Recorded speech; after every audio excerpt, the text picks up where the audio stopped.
Hey everybody, welcome to My Opium Movies. This week we are talking Dogma. Now, we are talking Dogma because we're talking Dogma. However, I will also note here that we are starting a new theme line. The incredible burden of picking all these films has, allowed me to indulge myself, but I wanted to let other people choose a few. So, this week we are, this month we are delving into Noor's selection. And, he's given us suggestions before, but everyone's getting a month this time, so I hope you enjoy our regular Noor month. Thanks, everyone.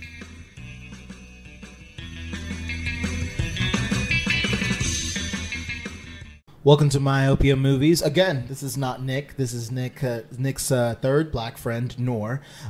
Today, we are going to dive into one of the most controversial movies at its time. One of my movies that made me question about life. The Kevin Smith famous movie, Dogma. And on the panel, here to my right, we have... Atlanta author Matthew W. Quinn. Check out my ebooks available on stuff places other than Amazon. Charlie Rose. Hello, this is Daniel, and I am Nick's sixth white friend. There we go. And I'm the buddy Nick. And also, for those who are in the Atlanta area, Nick and I are part of a comedy troupe called Cineprov at Round Trip Brewery. Please check us out once a month. Check all your social medias and such. So yeah, let's get down to it. Dogma. Charlie, would you like to give us the plot synopsis on this? Oh boy! Because I messaged you like, "Yo, you gonna be here? Are you gonna be here?" Because if those of you who listen to our podcast, and if Charlie are on, we have a really deep behind the meaning things of this. And I messaged you earlier in the week, like, "Yo, you on this?" He's like, "Yes." So please, plot synopsis. Yeah.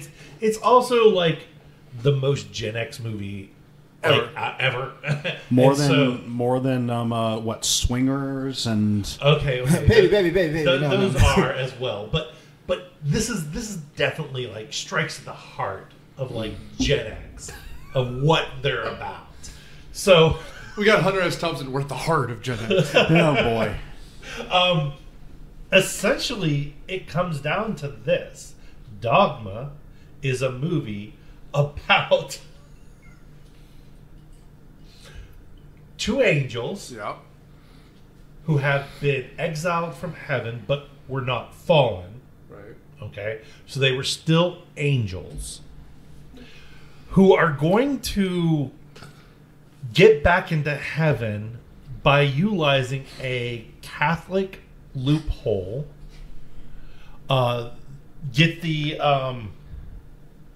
become human, have all their sins forgiven, go back to heaven. Unfortunately, because God is supposed to be infallible, Right. this will negate reality. Yeah. And everything that happens in this movie is all about them trying to finish out their plan and another crew trying to stop them. That's it. Yeah. That's the plot. That's the plot. Yeah.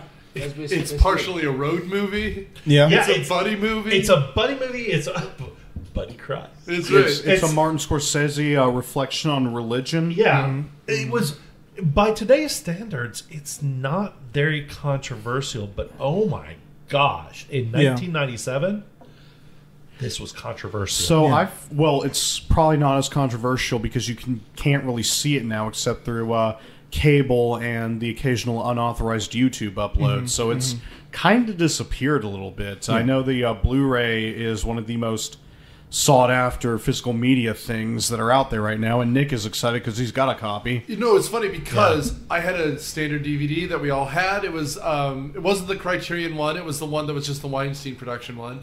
And I watched it so many times it fell apart. And so I'm like, I'll buy this DVD copy, and now you can't find it. Like, that's the only reason why I'm excited, because I was telling the boys here, I hadn't seen it in probably 12 years. Nothing against it. It's just too many movies.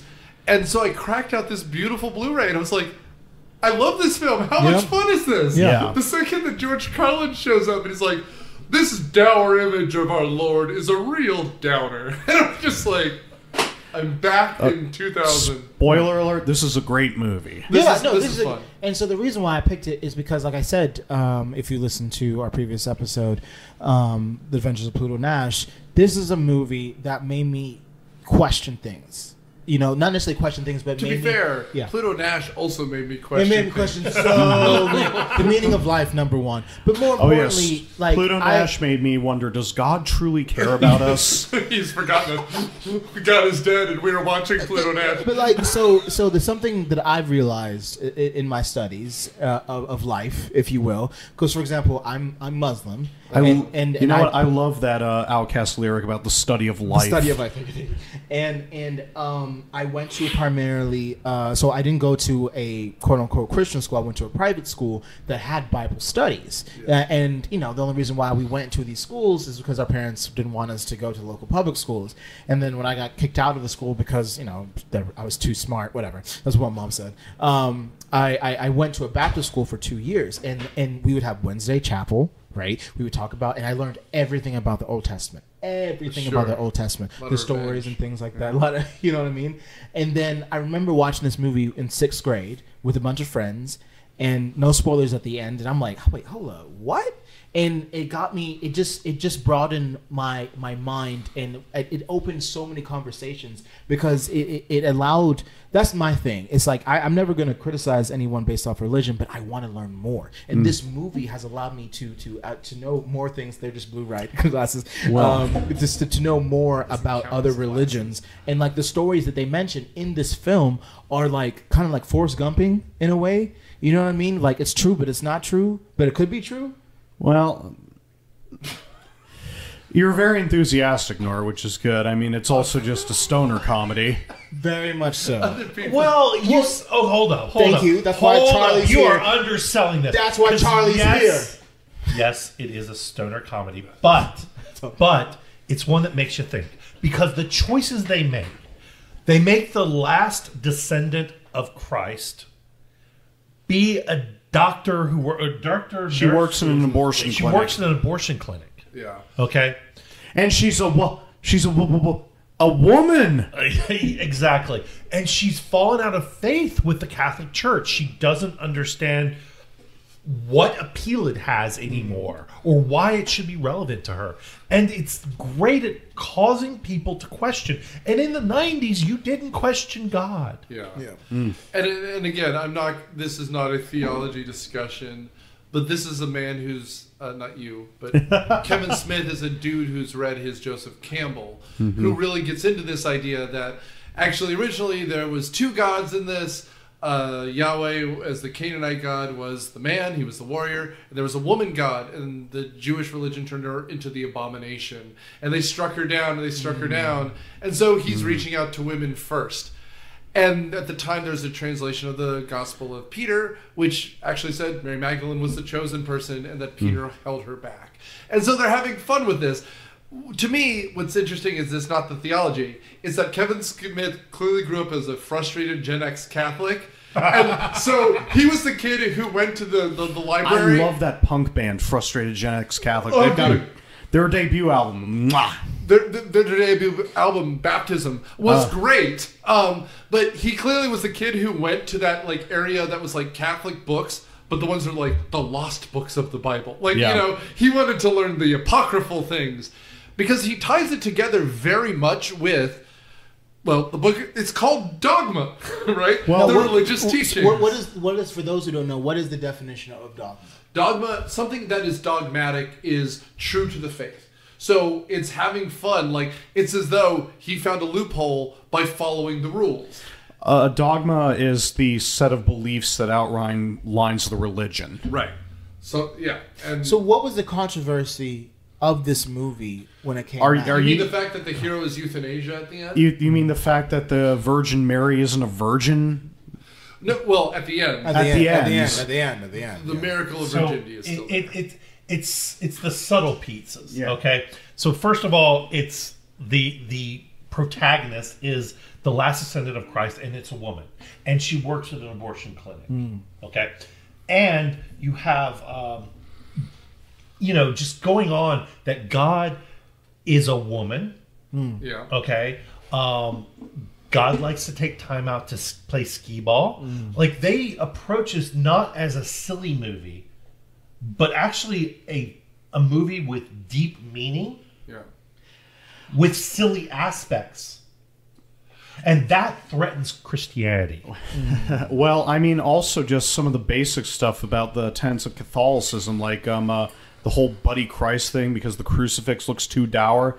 Does anybody else remember William Donahue, or whoever that asshole was? Donahue. Is he still alive? I don't believe Who's so. William Donahue? For a while, he was like the head of this unofficial, we look out for anti-Catholic bias in the media, and he led a lot of the protests against this movie. He's really not that important. The Vatican, doesn't recognize him as having an official position at all, so... And I will give credit. I went to a Catholic high school, and we had a film study class, and every year at the end, we get to pick a movie of our own, or at the end of the semester, to watch. So one year we chose Dogma. And the principal of our school watched it with us, and he's a priest, and he is now a bishop. Oh. And he thought the movie was fine. They got some of the dogmatic things wrong, but it makes a good point. And you know what? That's kind of the problem with just the religion in general. Catholics have become now the biggest branch of Christianity in the U.S. because it turns out a lot of very conservative people like rigid hierarchies with a lot of rules. And there are also people who, unfortunately, just want to work with a school that wants to give tuition away for free. And there's doctors who want to work for a charitable organization, and they get pushed aside so loudmouths can be assholes. And that's the other thing that this movie gets right, which is George Carlin plays a cardinal who's a real asshole, and he's intentionally getting stuff wrong, and we'll get there. Yep. As opposed to, say, the one woman in that entire mass who's paying attention works at an abortion clinic because there's something she finds calming about the ritual and just wants to be there. Yeah. That's the debate that Catholicism is having now, as opposed to, say, Protestants in America, which... there's too many to count because you can just make a fraction. Catholicism can't because we have a focus and we have a hierarchy. Well, and that brings up a very good point. And as our Catholic at the table, Nick, the atmosphere of Catholicism in the 90s is vastly different than it is today because just the leadership.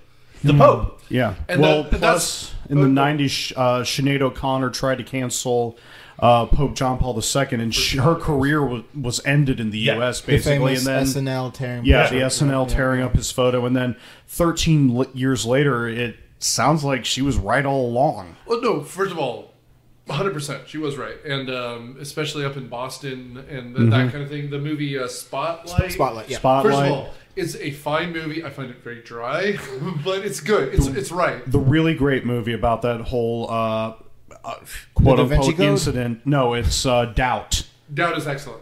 Philip Seymour Hoffman. And Meryl Streep and Amy Adams.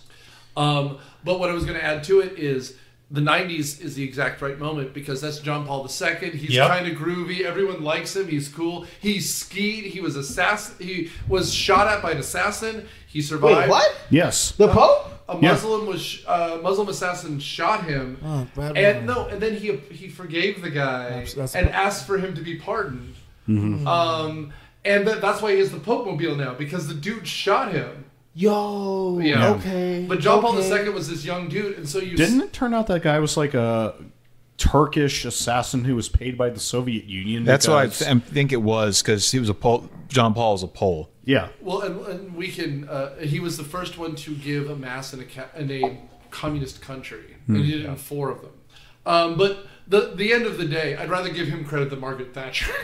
Yes. But so there was this whole idea that Catholicism was getting cool and popular and younger, and this is where we've got the youth pastor playing cool guitar. Yeah, this seems like turning the chair around. Yeah, have any ever seen that movie Saved? This is like the Catholic version of Saved. Culkin, Yeah. Mandy Moore? Yeah, Mandy Moore and Buddy Christ is like the youth pastor who's trying too hard. I saw someone with a Buddy Christ on their dashboard, and I remember they got the joke. It's a very I did not know up to that point. Since I was 12, so about 8, so I turned 18. I didn't know where the Buddy Christ came from. Well, and you know, that's a very funny point because this movie is not readily available, but so many people recognize that Buddy Christ. But they don't know where it's from. But they don't know where it's They from, don't know or where it's they haven't seen the source material.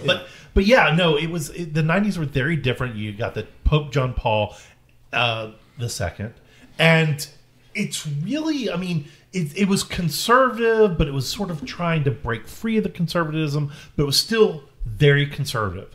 So this movie was incredibly controversial.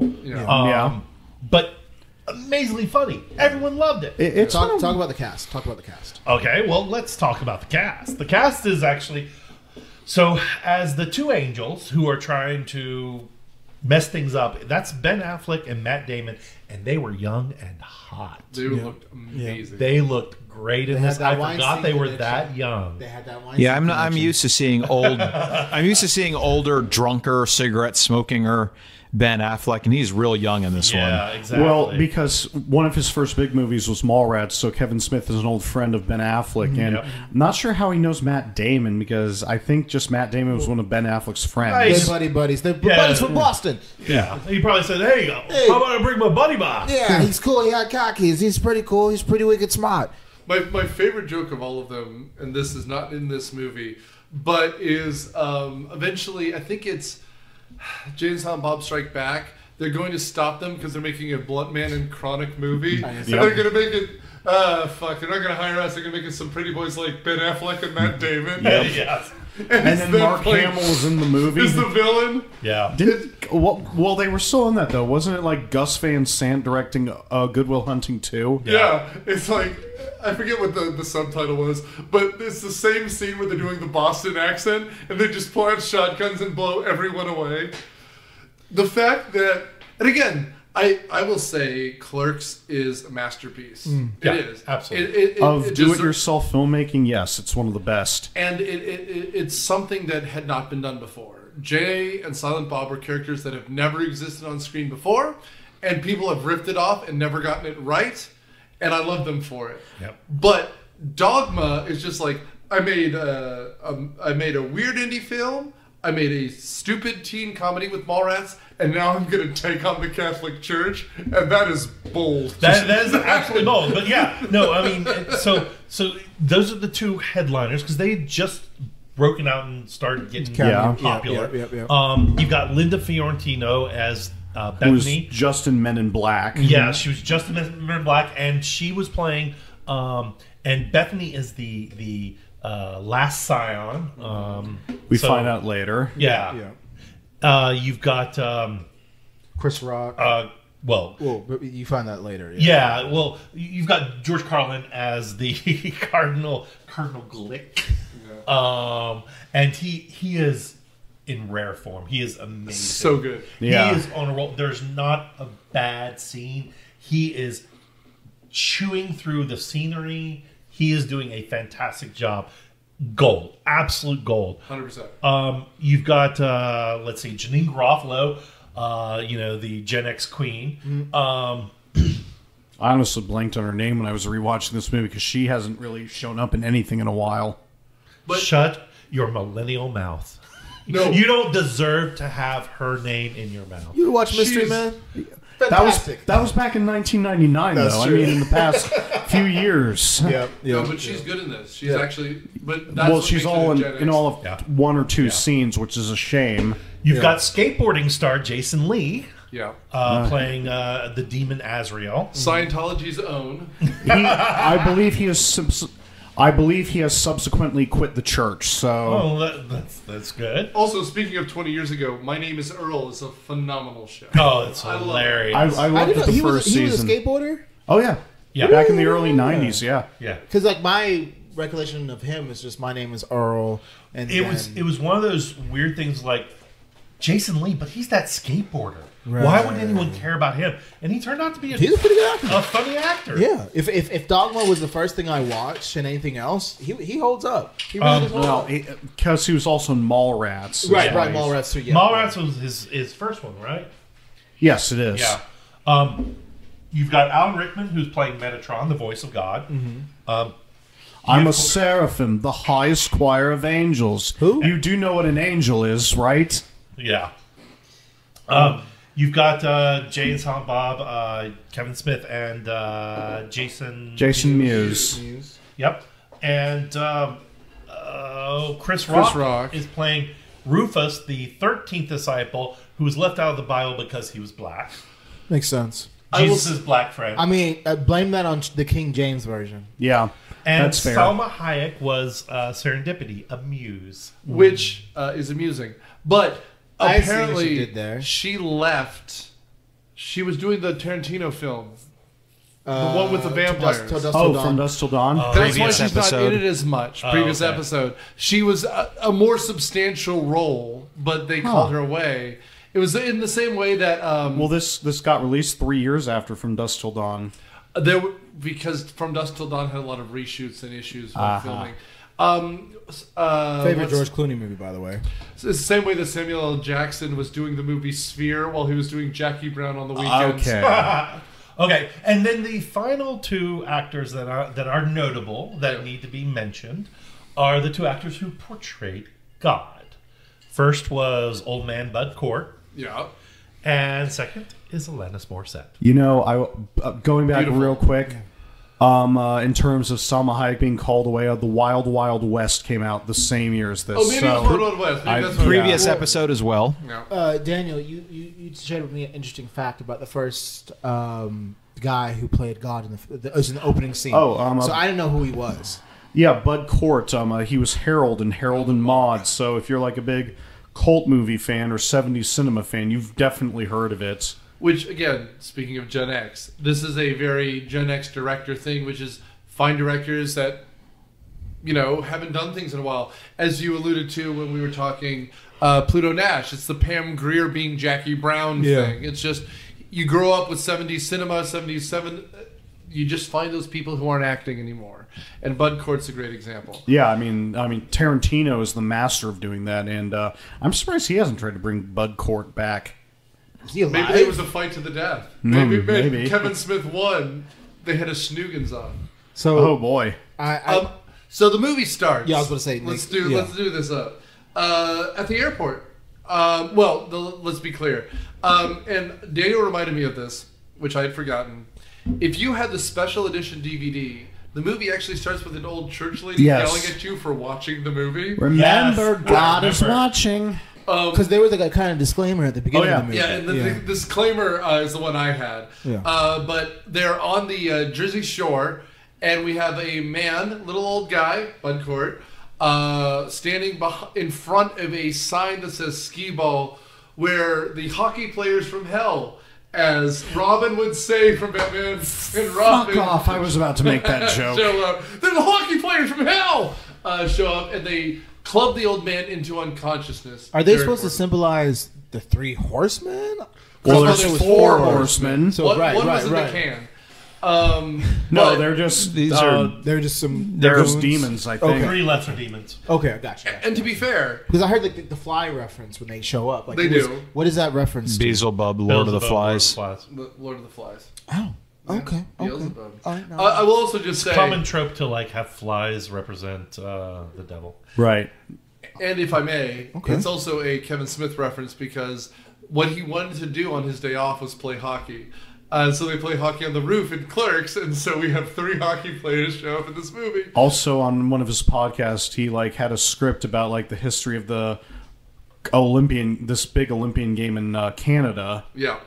and it was interesting. I'm surprised it wasn't greenlit. I mean, Netflix would have greenlit it back 10 years ago. Well, let's be fair. Kevin Smith has a lot of movies that have been greenlit that... Actually, let's turn this around. We talked about earlier as we were having pizza pie what the first Kevin Smith movie we saw was. Oh yes. What's the last Kevin Smith movie you watched? Oh, okay. Ooh, Zack and Miri Make a Porno, I think. Okay. Mine too. I started watching Tusk and I turned it right off. Okay. I want to say I think I saw like 10 minutes of Tusk, but the whole premise of that movie freaks me out. So you're not a fan of a Human Centipede either? No, I'm not. Kevin Smith directed Human Centipede. no. No, it's similar premise. Anyone else? Like Clerks 3 for me. I haven't seen that. I've seen the first Yeah, two. Clerks 3 is probably it for me. Yeah. Or rather, Dogma is, but you know. Oh Right. yeah, Dogma Yeah. recently. Yeah. But it's just, to me, he's just an interesting, like you said, he's a Gen X filmmaker. He's an interesting guy. He represents to me the new wave of independent film. It's just a shame that he didn't find a niche. Frankly, I like what he does now, the comic book stuff. He's just a personality. But this movie is such a moment in time, so we've got to get to it. Well, His modus operandi is a moment in time. yes. I lied, by the way. I did see Red State, which if you've forgotten about that like I did, I don't blame you. What was that about? It's about a man and a girl who decide to take out guns and kill people in the Red State. Right? It's basically like his riff on the Westboro Baptist Church and like apocalyptic doomsday cults. Yeah. Interesting. Huh. So we go from the first scene where the nameless old man gets attacked and we don't know why, to the Buddy Christ being introduced by the late great George Carlin. If I may just add one thing there, we actually open with a disclaimer about how this is a work of fantasy, You gonna read it? and then how. Yeah. Do you have it? Go. I don't have the full thing. Disclaimer: this is a work of fantasy and not a literal interpretation of any scripture. And there's also an apology to platypi because God has a sense of humor. Just look at the platypus. We apologize to any platypi who are offended by that previous statement. Which is perfect. So something I saw too.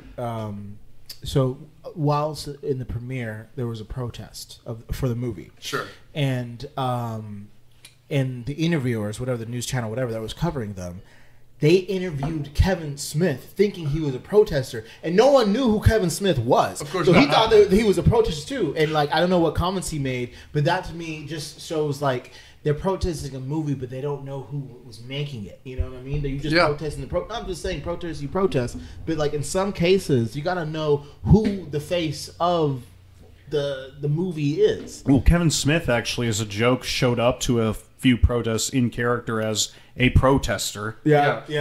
Oh, see, that's funny. But yeah, so the cut. So from the church. I just want to go to the third scene because, the Buddy Christ scene is kind of classic. George Carlin, in his big George Carlin voice, says, "This old, outdated, painful image of our Lord's is a little bit of a downer." It is pretty funny when he says, "Christ didn't come here to give us the willies." and there's even someone on an organ going, "Noodle." So they present the Buddy Christ, but then we smash cut to Matt Damon talking to a nun, and this is where the movie actually gets going. The whole reason that they opened on George Carlin was because as part of the celebration around new Catholic imagery is that Offering plenary indulgences. Yes. So basically, if you go to the church, come in during this specific time, you'll have all of your sins forgiven. So You walk through the doors. If you walk through the doors. You four non-Catholics, if they say anything, my dad's side of the family was all Catholic. yes, but are you Catholic? He's Catholic. I don't really go. So no. here's the thing: if they say anything you don't understand, let me know because I can at least explain it. I don't necessarily have to believe it, but I can explain it. So the basic understanding of a plenary indulgence is when you die, any venial sins, which are not things like, say, raping someone to death or murdering them, can be forgiven on your deathbed. That's called the last rites. Right. So It's one of the 7 sacraments. bingo. So an indulgence is the ability to forgive sins. And every so often they do this. So, for example, in the year 2000, if you just entered the Vatican, you'd get most of your sins forgiven. That's what's up. Exactly. The idea of it being a plenary indulgence means it's only certain sins, but it's just walking through. They don't charge you for it. This isn't the Martin Luther thing where you have to pay to get it. That's the significant difference. But that makes it easier for them because they can just literally, as he says, Right. we can just fucking walk through the door because it's Boston, so we're walking through the door. But that's what it is. Then smash cut to some angels in a monologue I've never forgotten, which is Matt Damon explaining how he lost his faith because of the walrus of the carpenter to a nun, which Even is though he phenomenal. Even though he's an angel, and as Ben Affleck points out, he's met God. but he's Loki, so he's fucking with people, and I love it. So who are the two angels? Bartleby and Loki. Neither of whom are in the Bible, by the way. Loki, I'm sure you could have guessed, but there's no Bartleby in the Bible. Yeah, and so, as Matt would know, as an AP world teacher, this is called syncretism. Catholicism, well, Christianity at the time. Well, I call it Forrest Gumping. That's right. Christianity at the time was really good at being slow about chocolate.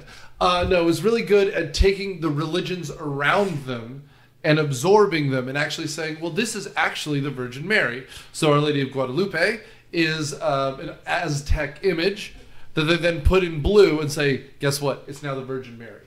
The idea of a divine woman giving birth to the world, that's Mary now. And so you take Loki, which is a god of mischief, and saying, well, now he's the god of apocalyptic moments where things can go terribly wrong. Well, an angel of death who causes wide destruction whenever he acts. Hey, man, there's nothing more exhausting than genocide. Okay. Except for maybe soccer, which is my favorite line of the whole movie. That's good.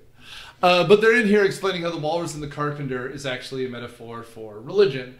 You know, the walrus, he's one of those Lewis four Carroll guys. a reverend?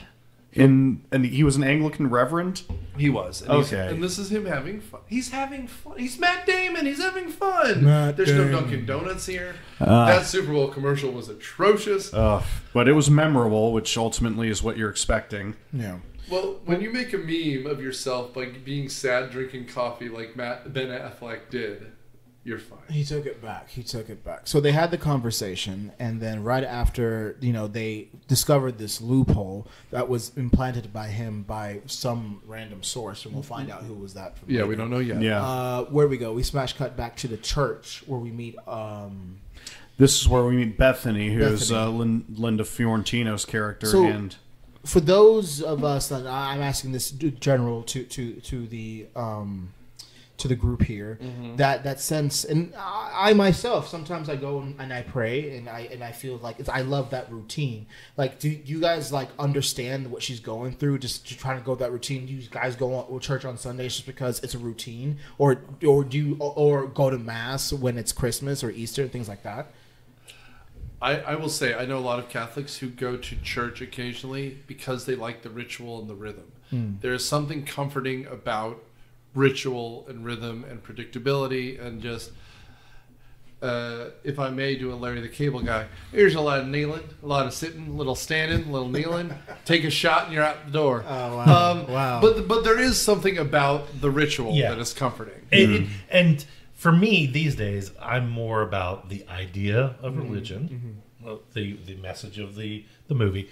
But when I do go to church, I'm Episcopal, and it has to be right to. Is that where you don't eat fish? Form B or C. Right one, I fuck right off. I'm not going to bother. Right. Yeah. Because I don't like that ritual. I like right two. I like form B or C. What's right one, right two? I'm not it's familiar. Different language, different words, different flow. Yeah. It's overall the same thing, but it's a different ritual. Yeah. And I think for me, right two is just a little bit more personal and relaxed, where right one's more like snooty and rigid. I had the same discussion with a family member. They were like, well, why do you like the old stuffy, the cathedral stuff? And I'm like, well, in Harry Potter, they don't translate the Latin to English.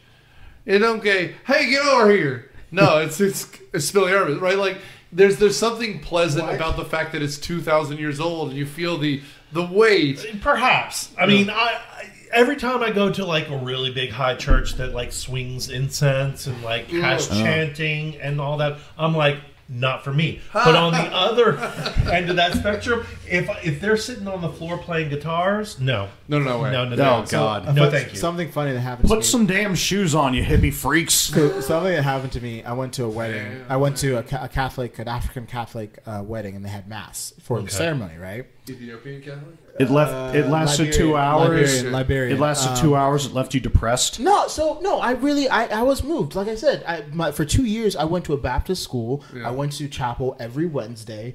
Anyway, I don't want to go into that. But I went to this mass, and I noticed everybody was like sweating their asses off, and I was cool as a cucumber. I was like, bunch of sinners, and this was a 2-hour mass, right? It was a 2-hour mass, and I get uncomfortable when I'm sitting in church pews and stuff. So there, I was like, oh, look, a leg rest. So I just would prop my leg. Oh, bless. My sweet summer child.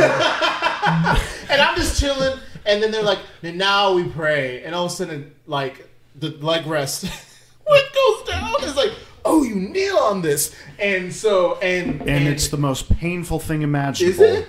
That wouldn't. Well, I mean, respectfully, I didn't he's do it. 100% right. Well, As Azrael says in this, there's no greater sin than central air. Yes. Yeah. No, but that's why Daniel, you bring your own kneeling pillow. That's there right. you go. Yeah, I mean, I like mean, in the the hardcore folks bring their own pillow. Yeah, I mean, if you know what you're doing. like for if, me, if you know, you know. If you know, you know. for me, like I rank each mosque based off of the comfortability of the carpet. You gotta. So and some has How heavy is this shag? yeah, and one mosque, like, you know, has linoleum, and you have to bring your own prayer rug and stuff too. So like that's bad on my knees. That's bad on my knees.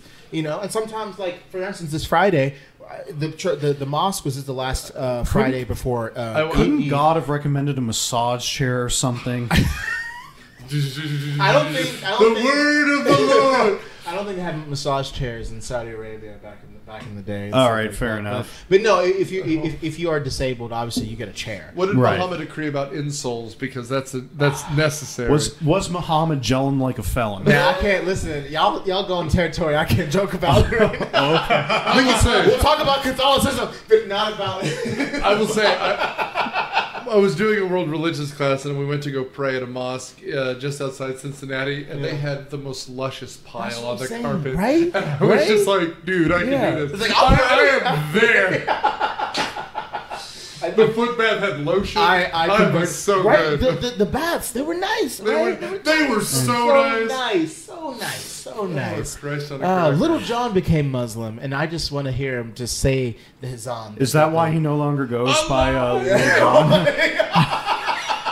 That's better than anything I could do. I'm trying to imagine him saying something in Arabic to his kids. Okay. Well, like even when you heard him, because you have to say a saying. Even when he was saying that, I'm like, you're gonna say. Shalom Aleichem, my brother. I don't know. Wait, what's the? So we're at the point where. Okay, Yeah, Charlie. Where are we at in the movie at now? She's in her bedroom. Yeah, The Metatron shows up. So yeah, she goes to bed. Metatron shows up, and it is an amazing scene. It's a beautiful scene. Alan Rickman shows up, and he starts with that voice, that Alan Rickman voice. Yeah. And he is not impressed, and he doesn't want to be there. And he's like, I am Metatron. And she's like, who? And then he gets all flustered and upset. To be clear, I think Alan Rickman was having a good time. It's just the Metatron is just the most can't absolutely deal with this well, guy. Reading about this, apparently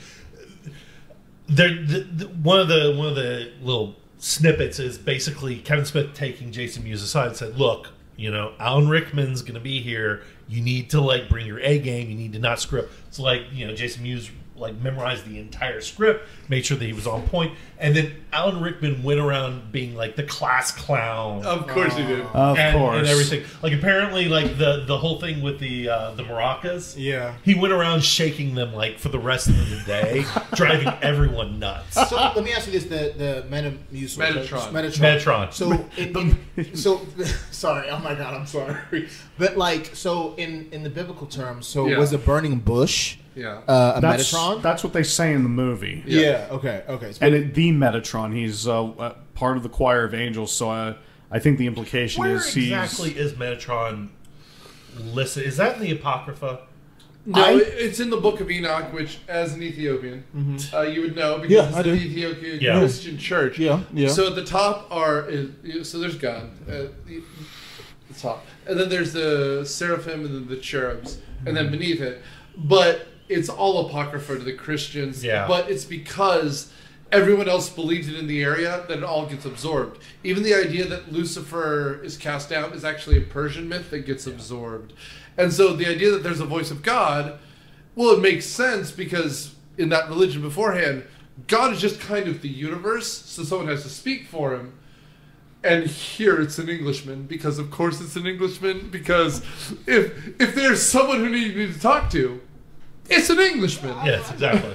I mean, well, he brings the gravitas. That's right. Yeah. Which is why we immediately go to the Mexican restaurant down the road. Because Exactly. it's just like, is this Mexico? And he goes, no, it's just the family restaurant. We're in Los Bravos. He does put the emphasis of what angels can and cannot do because of Loki and Bartleby. Bartleby, the Scrivener. Thank you. And what, Charlie? Would you explain what angels don't have? Oh yes. So there's this hilarious scene where she's like, "Are you going to rape me?" And he's like, "No, I cannot." And he like drops his pants, and all you see is what is best described as a full-size Ken doll. It's great. Other than mannequin. Yeah. It's hilarious, and that's apparently one of the big laughing points is that basically now all the angels have no genitals whatsoever. Yeah. Did they before? It depends on which text you read. Oh, interesting. Okay, what text? Okay. On Brazzers. No, there's literally in early books before the flood, there's a group called the Nephilim, which is supposed to be angels, but they're not good or bad, they're neutral, and they just bang the shit out of humans. And there's a lot That's of offspring. how Goliath, I believe. That's how the giants come around. Goliath was half angel? Yes. That's why he was giant size. This is all apocryphal shit. No, but it's Old Testament stuff that is just weird. And then the way they explain this in Catholicism is just like, hey, Michelangelo, we need more art. Yeah. Can you paint interesting things from Bible stuff? And they're like, why not? I'm Italian. And so there's just giant people with penises that they put leaves on. If you go to the Vatican, there's a bunch of like olive leaves and branches. They weren't there originally. They called the castration of Rome. When they censored, They chiseled off the penises. they chiseled them off, or they just added The the Vatican. There's a room somewhere just filled with penises. Interesting. It's called the daycare. No, they called the apostles, and they just. The Old Testament gets weird. That's Like what I with studied. Regan. And when you add in all the books that Protestantism like discarded because it's way too weird, Yeah. then it gets really weird. There's a great book called The Song of Songs, which is apparently written by King Solomon, but just like, and then God entered my bed, and she was voluptuous. And you're just like, I'm Protestant. We still have that one. There's a few. There's Bell and the Dragon. There's books missing from Daniel. I've read a bunch of them. Yeah. I'm writing a book. You are? Indiana Jones and the And the Vatican. Protestant kid. Indiana Jones, the Vatican penises. It's like a Dan Brown book with but like more pornography. Where he goes in search of the Vatican penises. That's right. So essentially, Alan Rickman casts the. He explains the situation with Bartleby and Loki, how they're going to unmake reality if they step through. Yeah, here's the rest of the plot. Okay, and he charges Bethany with a mission that she needs to do this, and more importantly, that she would be aided by two prophets who will make themselves known, and you will know them because one never speaks and one never shuts up. Which does sound kind of like a something from the Bhagavad Gita. Inagata Davida. What's the God of Davida? Hindu text. Yeah. Okay. And a song that's 12 minutes long. Bhagavad Gita. Yes. But it also does sound like you're being sent off on a Joseph Campbell quest. Yeah. And he's like, and there's one who will never speak and one who can't shut the fuck up. And then she wakes up in her bed and she has the maracas, which is just phenomenal. Is this going to be Labyrinth with the voice, the one that always tells the truth, the one that always lies? No, it's just Jason Mewes never shutting up and talking about his trip to Shermer, Illinois, which doesn't exist. That scene That was hilarious. fucking perfect. But let's get to how they meet the prophets, where The hockey team from hell. the hockey team from Yeah, The Hava Nagila? She's leaving. She's leaving. Bethany's goes into work, and she explains all this to Janine Garofalo, and Janine Garofalo's listening, and they talk about how Bethany has fallen, out of disinterest with the church, and she needs to get laid, and this, that, and the other. So it's late. Bethany's leaving. And there's buzzing noises as she tries to get into her car. Right. Turns out it's those 3 rollerblading, hockey-playing demons, lesser demons. Pricks, yeah. And so they go to attack her, and all of a sudden, what's that catch line that Jay always says? Snoochie Boochies. Yes, there we go. That's it. Nooch. But I do like how we're introduced to them in silhouette, and then we just see a silent Bob lighting a cig. Oh, dude. I remember. And they totally just kick these kids' ass. Yeah. I remember seeing Clerks 2 in theaters, and when Jane Silent Bob showed up, there were cheers. Yeah. Well, and again, the way he lights those lung darts, the way he just holds the cigs, you're just because that's how we're introduced to him. Yeah. Yep. Silent Bob is just The chain-smoking silent guy. Well, and the two of them together as these nomadic wanderers are that's probably the best idea this movie had. Yeah. Because the first one, they're just dealers in front of the Quickie Mart. The second one, they're at the mall, but it's the same characters doing the same thing. So let's just, which one of you? The 3 of you. Which one wants to explain why they're in Illinois? They think the John Hughes movies are real, and therefore they'll be the only weed dealers in the town of Sherman, Illinois, and make a lot of money. Only Sherman, Illinois doesn't exist. Oh, he gets lots of hot chicks. Yes, lots of Shermer, Illinois. Sure, but get it wrong. Well, I will say this. One of my favorite lines in this music, in the movie. Can't watch Pretty in Pink because this fat bitch keeps crying. Well, no, not that. It was when Tubby afterwards. bitch. The tubby bitch. Once they beat up the children, the preteens, he was like, "Yeah, we kicked their asses. I know they were kids, but I felt great." But no, they go into this dialogue where they was like, "What are you guys doing here?" And he was like, "Cause this motherfucker named Hughes."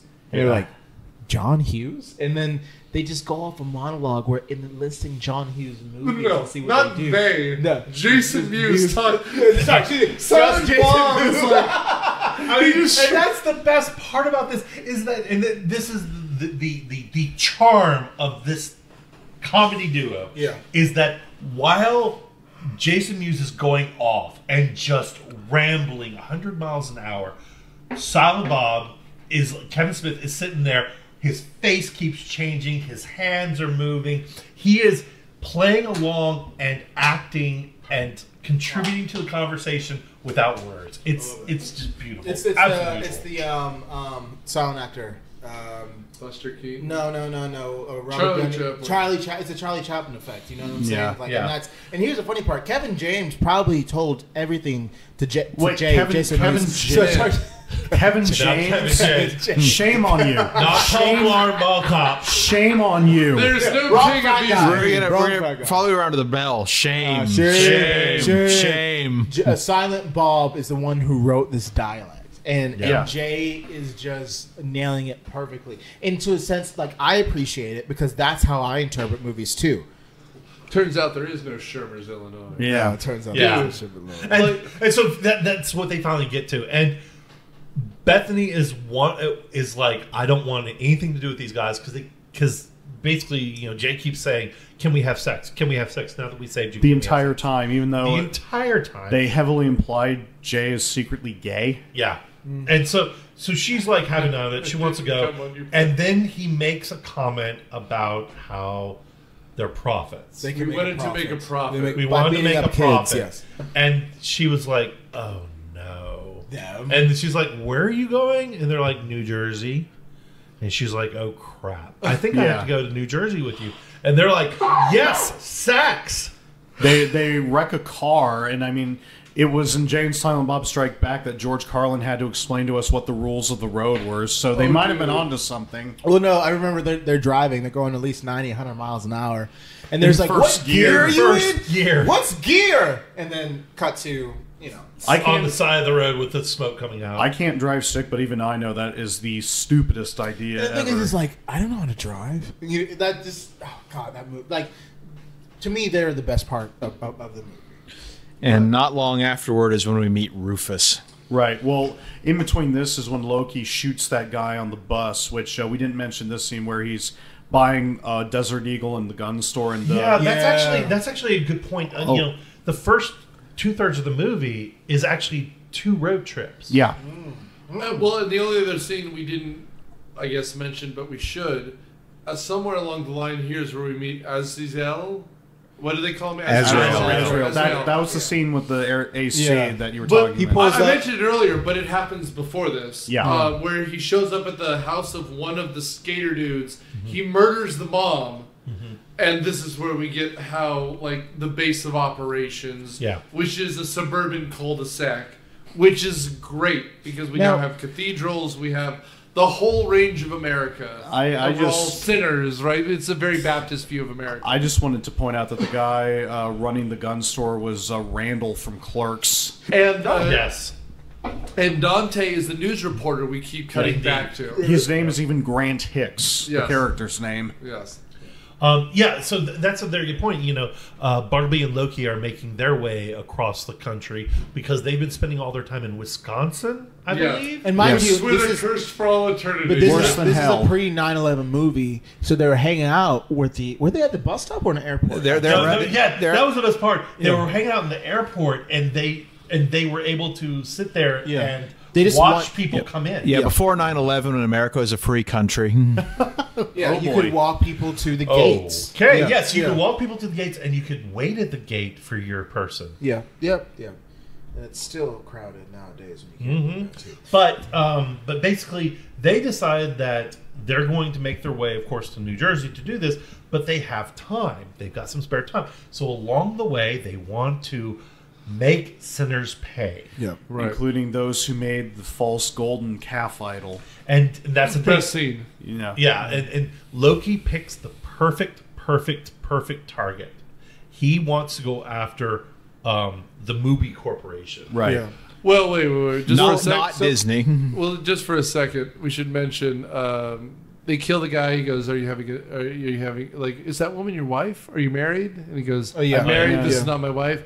But he shoots them. Everyone gets off the bus, and he goes, "Whose house?" Oh my Ron's house. I mean, again, we're talking. It's a Gen X movie. Yeah, no, absolutely. Reverend Run. Well, Reverend Run. Yes, I will say so. Like while they're going to New Jersey to they want to do a couple things, and Loki wants to get on God's good grace, and essentially because he was the angel of death, he was the one who went around smiting. Nothing is more exhausting than genocide they except said, for soccer. Sodom and Gomorrah. Sodom and Gomorrah. The plagues of Egypt, and just basically he had this flaming sword outside the Garden of Eden. Outside the Garden of Eden and things like that. And actually, we actually skipped this. The reason why they were angels, because that happened in the Alan Rickman explained that in the scene where Loki decided he didn't want to murder anymore because Bartleby talked him out of it. Yeah, and this was also where angels could drink. Apparently, and what happened was that Loki got way too drunk. He threw down his sword and flipped off God and said, "Deuces." So when exactly in the biblical timeline did this happen? Because it sounds like it's the Old Testament, but they know they who say Jesus. They say it. It's right after the Great Deluge, the flood. Yeah. No. He had just finished killing all the firstborn children of Egypt. Okay, so how do they know about Jesus if they've been exiled to Wisconsin? Because Jesus is divine. So they're supposed to know this stuff. Now, this all gets back to the idea. I think it's Azrael says. I'm getting all this stuff mixed up, but effectively, they're pissed off that Jesus and God like humans, and so the way to undo it. This is a very standard apocalyptic narrative. Loki, to be fair, just wanted back into heaven. It's Bartleby who gives the big anti-God speech because God prefers humanity. This is a very Catholic idea of what hell is. Well, the idea that you're not near God and therefore it is the worst thing that is imaginable, which means you're in Wisconsin. Right. well, to that point, they were saying that when Alan Rickman's characters, he explained that God was We should previously. be drinking wine this entire episode. Right. I got water. He explained that God. I can't. This is how I know Jesus was a partier. He was just like, oh, no wine. Touches water. Let's Here's get this the party. good shit. Let's get this party To started. be fair, they mention also in this movie that Noah is a drunk, which is actually in the Bible. So Really? Oh yeah. So where was this? So I'm just curious because God had this wrath, and this is explained to the movie, and to the point where he explains that the terrible things God had did to the non-believers. So when was this streak? Was it between the Old Testament and New Testament? Was it after Christ was crucified? When what happened? So they explained in the movie where Alan Rickman explained that God was hot-tempered, Yeah. supposedly, and that's why you had all these plagues and things of that nature. And then he just stopped. Well, that's the whole thing between the Old and New Testament. Like Right. the Old Testament, Abrahamic God is vengeful, whereas Jesus was able to forgive the sins of the world and the original sin of humanity. So now God's nicer to humans. Okay, and that's I guess where religion, the Torah, the Quran, and stuff kind of split Right. off. Yes. But The New Testament introduces the doctrine of salvation, which is probably the most common. This is the biggest identifier of Christianity against the other religions. Okay, of the New and Old Testament. yeah, yes. The New Testament, the New Promise is the doctrine of salvation, and that's what sets it apart from other faiths. Right. And that's why the divergence between the other Abrahamic faiths. Okay. But no. But yeah. So Where are we at? Okay, so they killed the bus, and then actually we get to introduce to Rufus, which is yeah. It's the side of the road, and Rufus just drops out of the sky.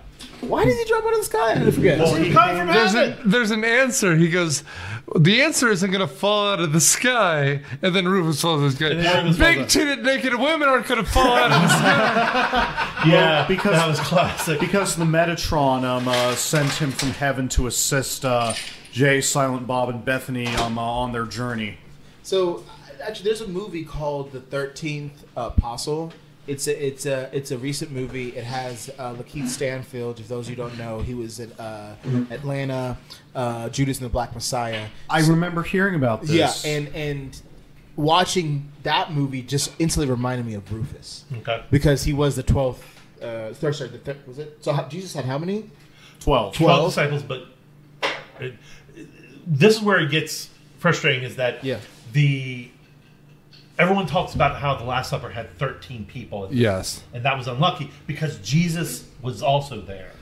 Okay, and so it's always Jesus plus 12 apostles. Yes. Had to split that bill. It's total 13, and Well, Judas stepped everyone on the tiff. Well, On the tip left. check this out. This is what I realized in preparation of this I'm movie. ready for this. Name all the apostles if you can. I can. Okay, but you can. He or can't? can. Okay, you can. All right, name them. Well, there's Dasher and Dancer. Right, Prancer and Rosalind Vixen, Dixon. Okay. Comet and Cupid, and Richard Nixon. Okay. So No, okay. They're mentioned once in the Bible. But here's the thing. There's like 14. okay, but here's my connection. Judas. is that a Catholic thing? To know them or to name them? No, 14 apostles. No, well, because there's 12, Yeah. right?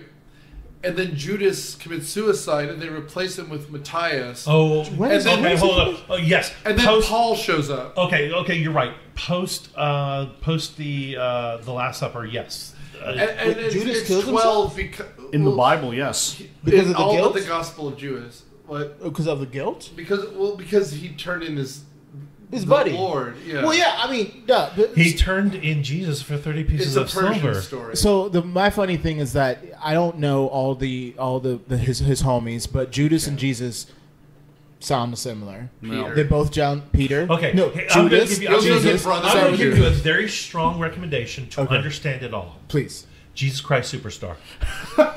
It's You catchy. laugh, You'll learn but you will understand it. I understand. It's actually very poignant, and It's great. it's beautiful. Great music, but it also tells a very beautiful story. How about gotta know. How about Godspell? How does that compare? It's okay. Godspell's got pretty songs. It's got pretty songs. But seriously, There's watch. a book called Misquoting Jesus by Bart Ehrman that'll do a good job for you. But seriously, watch the 13th Apostle. Benedict Cumberbatch is mistaken as Jesus. I can understand. He's pretty tall and handsome. But yeah, so they meet Rufus, who explains that the reason why he's left out of things because he's black. To think that Mary never got down! That's goddamn naivete! I just love the fact that Jesus somehow owes him $5. I'm not going to say the word because No. I'm not $5. Yeah. But no, I do like I the guess. strip club they wander into after the movies. Yeah. Yeah. Because they go to movies like, what is this called? A McMovie muffin? And he goes, delicious. Yeah. But essentially, Rufus is the one that kind of opens up everyone's eyes to what's really going on. Well, he's the one who provides the information. Mm-hmm. Like, information was teased. They don't really understand exactly why they're going or how they can stop it or why she was chosen or why they were chosen or what's going on. Rufus is now providing information along the way. And to the point of, you said he was good. This is a good movie. One of the reasons I think this is a good movie is every character sounds different. And Yes. the Metatron, he talks to Ponzi for people to understand. Correct. Rufus is just a dude. Yeah. Right? Yeah. And he's a hustler, and Jay and Silent Bob recognize him as such immediately. He just happened to meet the right guy. Right? Right. He met Jesus. Jesus owes him $5. Fine. But he's also just a working class schlub like the rest of them. Yep. And therefore, when he explains shit, they understand it in the way that Alan Rickman never could. Yeah. If you are writing fiction and people don't understand you, that's the problem with dialogue. Because Rufus is human and the Metatron never was, so he doesn't understand, like you said, how humans work. Wait a minute, you're the Mewes? Great tits. Can I touch them? Like that's. Yeah. And this is where we get the scene where they kill off the CEO and the board of movies. Okay, yeah, switching back to the other plot line that's going. You've got Bartleby and Loki, who decide to basically assault Mubi. Yeah. The golden calf. Yeah, literally. Yeah, it's true. The company's name is like Mubi the Golden Calf, or the character is Mubi the Golden Calf. It's set up to be this mashup of Disney and McDonald's. Yeah. And so, basically they go into the board meeting. The CEO's there. The rest of the board is there, and they just start listing all the sins. After cutting an onion into the shape of quote voodoo doll. Yeah, exactly. And they just Talk about the murder them all. Yeah. Considering what happened with the Superman project in the 90s, I think Kevin Smith had something to say when he named the CEO Mr. Burton. Oh. Yes, he did. Oh, yeah. Okay. No. But I just love it. Like after this murder spree, Yep. I think one person was left, Yes. and Loki was like, "And I sneezed, and you didn't say God bless you." Pop. Like that's unhinged. Loki Yeah. funny. I see what I did there. But no, it's just it really just paints a picture of, because here's the thing, like the entire time, I don't know who the antagonist is, and I don't know who the protagonist is, because what they're doing would be in the Old Testament's like God's creed, which people believe in, but at the same time, that's the thing. God doesn't want to be humiliated, and so that's why they have to run this mission. Yeah. So that's why I think this movie's so great. It's like listen to Thanos. It's like, you have a point, but I don't want mass genocide. Well, and that's kind of what it's doing on purpose, right? Like, it's questioning the idea of the avenging angels and sin and where have they been. And because, like, the scene is Matt Damon is just, like, holding the gun, and Ben Affleck's like, no. We should do a Bond villain thing. And he goes, so you are guilty of the crime of idolatry. And then he goes like, you have magazines, and you have movies, and you have 2 theme parks, and you have 12 albums, and am I forgetting anything? And you forgot the animated show. God, I knew I'd forget something.